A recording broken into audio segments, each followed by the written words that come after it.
शेखर ई study में आप सभी का स्वागत है। प्रिय विद्यार्थियों, हमारे इस ऑनलाइन इंस्टीट्यूट के माध्यम से आप सभी को गणित और हिंदी विषय का आधारभूत तरीके से अध्यापन कराया जाता है, जिसमें कहीं अगर थोड़ी बहुत त्रुटि हो जाती है तो उसके लिए हम क्षमा प्रार्थी हैं और इस संबंध में आपके सुझाव आमंत्रित हैं। धन्यवाद। हेलो दोस्तों, मैं शेखर स्वागत करता हूं आपका अपने YouTube चैनल शेखर ई स्टडी पॉइंट पर। दोस्तों, सामान्य गणित की कक्षाएं चल रही थी। सुपर टेट 2026 को ध्यान में रख के हम आपको अध्ययन करा रहे थे, ठीक है।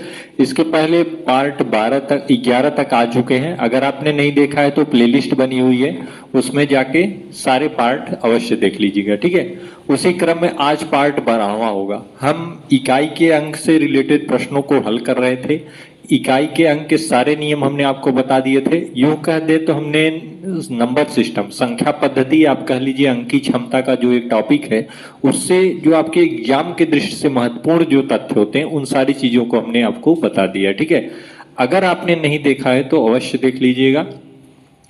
जहां तक इस चैप्टर की बात है तो अगर यहां से प्रश्न आपको पूछा जाता है तो यहां से प्रश्न बाहर नहीं जाएगा अगर आपने पूरा पढ़ लिया है अच्छे से तो, ठीक है। अब चूंकि हम अभ्यास की तरफ चल रहे हैं, इकाई का अंक पूर्णतः समाप्त हो चुका है, उससे रिलेटेड प्रश्न भी मैंने आपको करा दिए हैं। अक्सर आपसे इकाई के अंक से प्रश्न पूछे जाते हैं, ठीक है। अब ये जो है अंकी क्षमता का अभ्यास प्रश्न चलेगा, 1-2 वीडियो में इसको हम पूरा कंप्लीट कर देंगे, ठीक है। जैसे दिया हुआ है, आपके सामने एक प्रश्न दिया हुआ है, आप किसी भी बुक से लगाइएगा। अगर मैंने आपको बता रखा है रूल्स, अगर उस रूल को आप फॉलो करते हैं तो आप कहीं भी आपको कोई दिक्कत नहीं होगी, आप सारे प्रश्नों को आसानी से हल कर पाएंगे, ठीक। देखिए, आपके सामने प्रश्न दिया है 4764 की पावर 1795, ठीक है। 4764 की पावर 1795, ठीक, को 5 से भाग दिया जाता है तो शेषफल बताइए। अब देखिए, है तो ये बहुत छोटे छोटे प्रश्न, लेकिन ऐसे हैं कि इनको अगर आपने एक बार भी नहीं अगर हल किया है तो आपको दिक्कत होगी, ठीक। इसलिए आप इससे जानते रहिए कैसे इनको सॉल्व किया जाता है। देखिए, जब भी ऐसे प्रश्न आए 47 की पावर 64, हालांकि घात में 5 है, ठीक है, तो कुछ आसानी जरूर हो जाती है। 1795, ठीक है। देखिए, जब भी आपके सामने ऐसे प्रश्न आए, भले इसकी पावर इतनी है 1795, लेकिन आप इसकी पावर को 1 मान के सॉल्व करेंगे, ठीक है। आप इसकी पूरी पावर को क्या मान लेंगे? 1 मान लेंगे, ठीक। क्या मान लेंगे? 1 मान के सॉल्व करेंगे। किससे भाग देना है? 5 से भाग देना है। किससे भाग देना है आपको? 5 से, ठीक है। तो 5 से इसमें भाग दीजिए। पूछा है शेषफल क्या होगा, आपको शेषफल ज्ञात करना है। शेषफल क्या होगा? इसमें अगर भाग देते हैं, हालांकि ये भाग दे के आपको नहीं करना है, आपको इतनी प्रक्रिया तीव्र आनी चाहिए, ठीक है। 9 5 में 45 होता है, 2 बचा, 5 में 25 होता है, 1 बचा, 2 में 10 होता है। शेषफल क्या आया? 4 आ गया। अगर 4764 में 5 से भाग देते हैं तो शेषफल क्या आता है? 4 आता है। शेषफल क्या आता है? ये 4 क्या है? शेषफल है। मैंने यहाँ शेषफल 4 लिखा हुआ है, ठीक है। इसी 4 को यहाँ पे लिखा है। तो आप कह सकते हैं कि अगर हम इसमें भाग देते हैं तो शेषफल 4 आता है, तो इस संख्या में भी जो इसकी पावर 1795 है, अगर 5 से भाग देंगे तो शेषफल क्या आएगा? 4 ही आएगा। शेषफल क्या आएगा? 4 ही आएगा। ये 4 आपका आंसर हो जाएगा, ठीक है। अब आपको इसको सॉल्व करके 5 से भाग नहीं देना है, केवल आप घात को 1 मान के सरल कर लीजिए। जो शेषफल इसका आएगा वही शेषफल इसका भी आएगा, ठीक। तो ऐसे प्रश्नों को इसी तरीके से सॉल्व करते हैं। शेषफल बताना है, शेषफल आपने 4 बता दिया। आइए अगला प्रश्न देखते हैं। देखिए, अगला प्रश्न है, समीकरण है 557 गुणे 653 गुणे 672 के बटे 9 का शेष ज्ञात कीजिए। यहां भी देखिए आपसे शेष भी पूछा है कि शेष क्या होगा, ठीक है। करना क्या है आपको?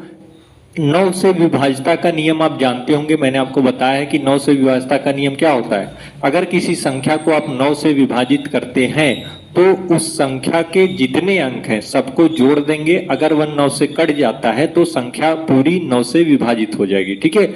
अगर आपने पीछे के पार्ट नहीं देखे तो अवश्य देख लीजिएगा, नहीं तो यहाँ 20 से समझने में कठिनाई होगी। प्लेलिस्ट बनी हुई है, सारी चीजें प्लेलिस्ट में आपको मिल जाएंगी। मैंने क्या कहा? 9 से विभाज्यता का नियम क्या है? अगर किसी संख्या को 9 से विभाजित करना है तो संख्या के सारे योग भी 9 से, सारे अंकों के योग भी 9 से विभाजित होने चाहिए। तो 557 पहली संख्या है, अंकों का योग करिए, 5 5 10 7 17, 17 को 9 से भाग दीजिए, क्योंकि हमें 9 से भाग देना है, ये प्रश्न कह रहा है। तो चाहे वह भाग जाए या न जाए आपको करना ही है। अगर नहीं जाता है तो आपको शेषफल लिखना है, ठीक है, क्योंकि आपसे क्या पूछा है, शेष ज्ञात कीजिए। शेष मतलब शेषफल। तो 9 से भाग देंगे जब 17 में तो क्या होगा, शेष कितना बचेगा, 8 बचेगा। भाई 9 1 में 9 जाएगा, फिर उसके बाद जाएगा नहीं, 9 1 10 7 1 8, ठीक है, 8 क्या बचा, शेष बचा। दूसरी संख्या लीजिए 653। देखिए अंकों का योग करिए, 6 5 11 3 14, 14 में 9 से भाग दीजिए, क्या जाएगा, बचेगा शेष 5 बचेगा। भाई 9 1 में 9, 9 5 14 होता है, 5 क्या बचा, शेष बचा। अब ये सब प्रक्रिया आपको तीव्र गति से करनी है। 672, ठीक है, 672 को जोड़िए, 6 6 12 13 14 15, जब 14 में 9 से भाग दिए 5 बचा, तो 15 में भाग देंगे तो 6 बचेगा, ठीक है, ये आपके शेष बचे। शेष हम क्यों लिख रहे हैं, क्योंकि हमें शेष ही ज्ञात करना है, ठीक है। तो हमने पूरी संख्या को नहीं डिवाइड किया, जैसे 9 का विभाज्यता का नियम है उसको फॉलो किया हमने, प्रत्येक संख्या के अंकों के योग करके शेषफल को लिख दिया। अब आप क्या करेंगे, इसी शेष का गुणा कर दीजिए, 8 गुणे 5 गुणे 6, ठीक है, 6 5 में 30 और 30 गुणे 8 क्या होता है, 240। हमने शेषफलों का गुणा कर दिया, कुल 240 आया। भाग किससे दे रहे हैं, 9 से दे रहे हैं, तो हम 9 से इसको भाग दे देंगे, ठीक है। अब जब 9 से इसको भाग देंगे तो क्या शेषफल आएगा, 9 2 में 18 होता है, 18 6 24 होता है, ठीक है।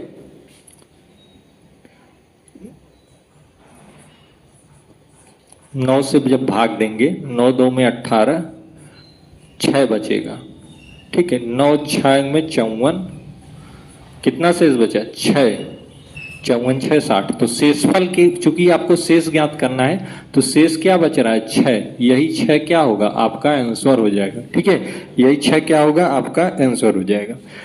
ऐसा नहीं करना है कि इन सारी संख्याओं को गुणा करके 9 का भाग दें तो शेष बताएं, तो बहुत बड़ा चला जाएगा, आप इनका गुणा ही करते रह जाएंगे, ठीक है। आपको केवल 9 से विभाज्यता का नियम लगाना है, अंकों से जोड़ के सारे शेषफलों का गुणा करके 9 से भाग देंगे, जो शेषफल आएगा वही आपका आंसर होगा, ठीक। तो ऐसे प्रश्नों को इसी तरीके से सॉल्व करते हैं। आइए अगला प्रश्न देखते हैं। देखिए अगला प्रश्न है, n का अधिकतम पूर्णांकी मान क्या है, जिसके लिए यह समीकरण है n square plus n plus 6 अपान n, ठीक है, एक पूर्णांक है। आपका क्वेश्चन क्या पूछ रहा है कि n का ऐसा कौन सा अधिकतम पूर्णांकी मान है जिसके लिए पूरा समीकरण क्या है, पूर्णांक है। मतलब ऐसा कौन सा n का मान आप रख दें कि पूरा का पूरा समीकरण क्या हो, पूर्णांक सिद्ध हो जाए, ठीक है। विकल्प दिए हुए 3 2 6 और 8, इन्हीं में से कोई एक होगा, ठीक है। तो अधिक, इसका मतलब यह हुआ कि n क्या है, पूर्णांक है। आपको बताया था ना प्राकृतिक पूर्ण पूर्णांक, ये सारी चीजें आपको पहले ही बताई जा चुकी हैं, अगर आपने देखा होगा तो आपको पता होगा, ठीक है। तो n का अधिकतम पूर्णांकी मान आपको ज्ञात करना है। सबसे पहले वो समीकरण आप लिखिए, n square plus n plus 6, ठीक है, अपान n। अब इस समीकरण को आप ओपन करेंगे तो एक बार इसके साथ जाएगा, इसके साथ, इसके साथ, ठीक है, n square upon n plus n अपान n प्लस 6 अपान n, ठीक है। अब समीकरण को पूर्णांक सिद्ध करने के लिए अगर यह कट जाता है पूरा, क्योंकि इसमें डिजिट है, संख्या है, ठीक है, n इससे पूर्णांक ही है, इनसे कोई मतलब नहीं है। इसमें 6/n में n का ऐसा कौन सा मान रखें कि यह पूर्णतः कट जाए और वह मान क्या हो, अधिकतम हो। अधिकतम क्यों हो, क्योंकि आपके प्रश्न में शर्त दी हुई है कि n का अधिकतम पूर्णांकी मान क्या है, मतलब इस n का अधिकतम पूर्णांकी मान आपसे पूछा जा रहा है, ठीक है। तो क्या 6/n, अब जानते हैं पूर्णांक क्या होता है, प्लस और माइनस दोनों होता है। अब n की जगह ऐसी कौन सी हम संख्या रखें जो अधिकतम भी हो, मतलब उससे अधिक नहीं हो सकती, और वह इसको पूर्णतः काट भी दे, ठीक है। तो 1 रखेंगे, कट जाएगी, लेकिन अधिकतम नहीं है क्योंकि यह 2 से भी कट जाएगा, ठीक है, यह 3 से भी कट जाएगा, लेकिन 4 से नहीं कटेगा और 6 से कट जाएगा। 6 से अधिक नहीं जा सकते क्योंकि अधिकतम यह क्या है, 6 ही है। 1 से भी डिवाइड कर सकते हैं, 2 से भी कर सकते हैं, 3 से भी कर सकते हैं और 6 से भी कर सकते हैं। लेकिन आपसे पूछा क्या है, अधिकतम वैल्यू। अधिकतम मतलब सबसे लार्जेस्ट हो, जो उससे अधिक नहीं हो सकती, तो वह है 6। क्यों 6 से अधिक नहीं हो सकता, क्योंकि ये लास्ट 6 ही है। ठीक है, इससे आगे हम नहीं जा सकते। तो हम कह सकते हैं कि अधिकतम पूर्णांकी मान क्या हो सकता है, 6 हो सकता है। यही आपका आंसर है। ठीक है, तो ऐसे प्रश्नों को इसी तरीके से सॉल्व करते हैं। वैसे अगर आप इसे देखेंगे तो सोचेंगे क्या है, कैसे करें, क्या ना करें, है केवल एक लाइन का है। ठीक है, ऐसे प्रश्न चूंकि ये काफी घुमावदार होते हैं, मतलब आप इसमें उलझ सकते हैं, आपके समझ जा सकते हैं, लेकिन अगर आपने इनको अभ्यास कर रखा है तो इससे रिलेटेड जितने भी प्रश्न आएंगे आपके माइंड में क्या होगा, एक सेटअप होगा, आप उसे तुरंत सॉल्व कर लेंगे। ठीक, तो इसका आंसर क्या आ गया, 6। 6 वही अधिकतम पूर्णांक है जो इस समीकरण को पूर्णांक सिद्ध कर देगा। ठीक, आइए अगला प्रश्न देखते हैं। देखिए दिया है यदि n की पावर n बराबर 9 की पावर 9। ठीक है, यदि n बराबर 9 की पावर 9 है तो n का कितने धनात्मक घनों से विभाज्य हो सकता है। ठीक है, अगर यदि यह आपके सामने दिया है n की बराबर 9 की पावर 9 है तो आपको बताना है n कितने धनात्मक घनों से विभाज्य है, मतलब ऐसे कितने धनात्मक घन है जिनसे n विभाज्य होगा। तो आप अगर n की मान जानते रहेंगे तभी आप इसे सॉल्व कर पाएंगे। ठीक है, तो आपको करना क्या है, चूंकि n बराबर दिया ही है 9 की पावर 9। ठीक, लेकिन आपको घन के रूप में बता रहा है। घन मतलब क्या होता है, वर्ग, जो आपका घात होती है, आप जो स्क्वायर फॉर्म में होती है, उसके बाद क्यूब होता है, क्यूब को ही घन कहते हैं। तो घन मतलब पावर 3। ठीक है, तो इसको भी 3 में ही आपको बदलना पड़ेगा। तो आप इसे लिख सकते हैं 3 का वर्ग की पावर 9। ठीक है, या 3 की पावर 18। ठीक है, इस चीज को ऐसे लिख सकते हैं, सेम यही चीज है। ठीक है, n बराबर 9 की पावर 9 लिखिए या n बराबर 3 की पावर 18 लिखिए, क्योंकि हमने घन के फॉर्म में इसको कर दिया। ठीक है, अब देखिएगा कह रहा है कि कितने धनात्मक घनों में विभाज्य किया जाए। तो घन की बात हो रही है, तो घन का एक फार्मूला होता है, जो फॉर्म होती है घात की, घात प्लस 3 घाट बटे 3 प्लस 1, ये फार्मूला होता है। ठीक है, इसी के आधार पर इसे सॉल्व किया जाता है। घात क्या है, 18। ठीक है, पावर 3 प्लस 1। जब आप इसे सॉल्व करेंगे 3 6 में 18, 6 और 1 क्या हो गई, 7।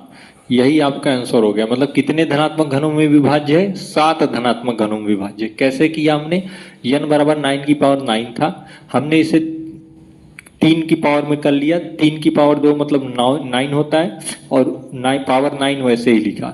जब आप इस दोनों को हटाएंगे तो 9 2 में 18 गुणा हो जाता है, 3 की पावर 18 हो गई। ठीक है, उसके बाद यह फार्मूला होता है, जब धनात्मक घनों की विभाज्यता की बात करें तो घात अपान 3 प्लस 1, वही घात क्या, 18 बटे 3 प्लस 1 7। ठीक है, आपके माइंड में आएगा प्लस 1 क्यों किया गया। देखिए, एक इसलिए आया क्योंकि हम 18 तक अगर 3 का गुणज देखें तो 0 भी होगा, 3 भी होगा, 6 भी होगा, 9 भी होगा, 12 भी होगा, तब जाके लास्ट में 18 आ गया। कितनी संख्या हो गई, 1 2 3 4 5 6। ठीक है, कुल कितनी हो गई, 6 हो गई। तो इस तरीके से आप देखेंगे कि हमें इसको